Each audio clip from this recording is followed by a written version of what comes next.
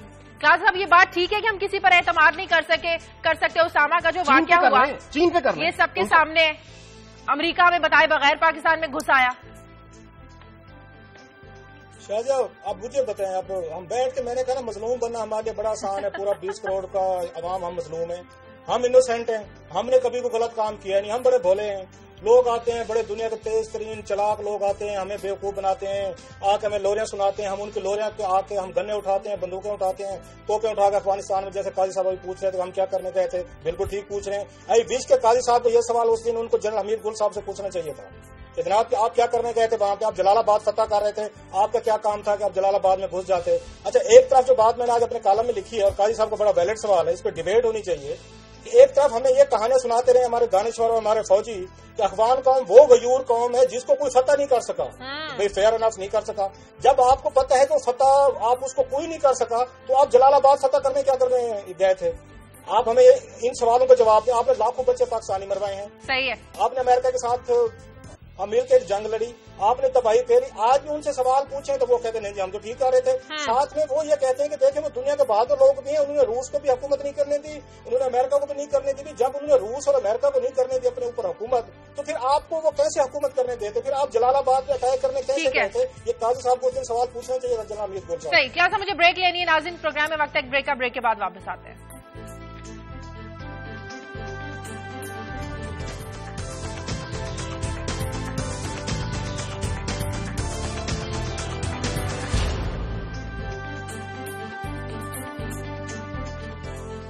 Break کے بعد خوش آمدید. کل صاحب آپ کی خبر کی طرف آتے ہیں. کیا کہا گیا رپورٹ میں کہ فرانس کا 60% قرضہ غیر قانونی ہے؟ یہ ایک موومنٹ چل رہی ہے شازیہ بڑے عرصے سے, اور اب اس موومنٹ کے خد و خال سامنے آنے شروع ہیں اور یہ اسپریڈ بھی کر رہی ہے. اچھا انہوں نے بڑی دلچسپ بات کی, یعنی کہ یہ کہتے یہ ہیں کہ جناب یہ جو ہم قرضہ لیتے ہیں وہ اس لیے لیتے ہیں چونکہ جو آبادیاں ہیں وہ اپنے مین سے بڑھ کے پیسے خرچ کر رہی ہیں, لہٰذا ہم جب قرضہ لیں گے تو اس میں انویسٹمنٹ آئے گی, انویسٹمنٹ آئے گی تو امپلائمنٹ ہوگی. انہوں نے کمال کی ایک دلیل دی, انہوں نے کہا جناب فرانس کا ماڈل انہوں نے سامنے رکھا.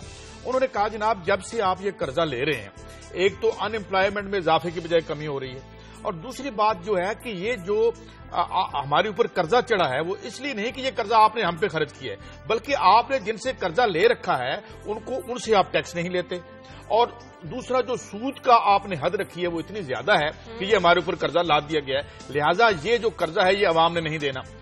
یہ ان کا بنیادی آرگیومنٹ ہے. پھر انہوں نے 1978 سے 2012 تک جو ہے فرینچ کا جو پبلک سپینڈنگ ہے کہ جی پبلک بہت سپینڈ کر رہی ہے, تو وہ کہہ رہے ہیں کہ 1978 سے لے کے 2012 تک پبلک سپینڈنگ نیچے گئی ہے, ذرا اس کو اب یہاں لے آئیں. مطلب جو ہماری ہیلتھ کی سپینڈنگ تھی وہ نیچے چلے گی, 1972 سے لے کے اب تک ہماری ایجوکیشن کی سپینڈنگ نیچے چلے گی, ٹرانسپورٹ پہ, ہاؤسنگ پہ, ہر چیز پہ ہماری سپینڈنگ زیرو ہوگی, قرضہ ہمارے اوپر بڑھ گیا. تو گویا یہ آرگیومنٹ تو غلط ہے بھائی کہ آپ قرضہ اس لیے لے رہے ہیں کیونکہ ہمارے پاس ہم عوام کے لیے آپ یہ سب کچھ, تو گویا مسائل حل ہو سکتے ہیں اگر قرضے ختم کر دیے جائیں. اب یہ شاید یہ بڑی مزے کی بات یہ ہے کہ ایکواڈور نے تو یہ قرضہ 70% پہلے کہہ دیا جی فارغ, ہم نے میں پہلے چوری کر چکا ہوں.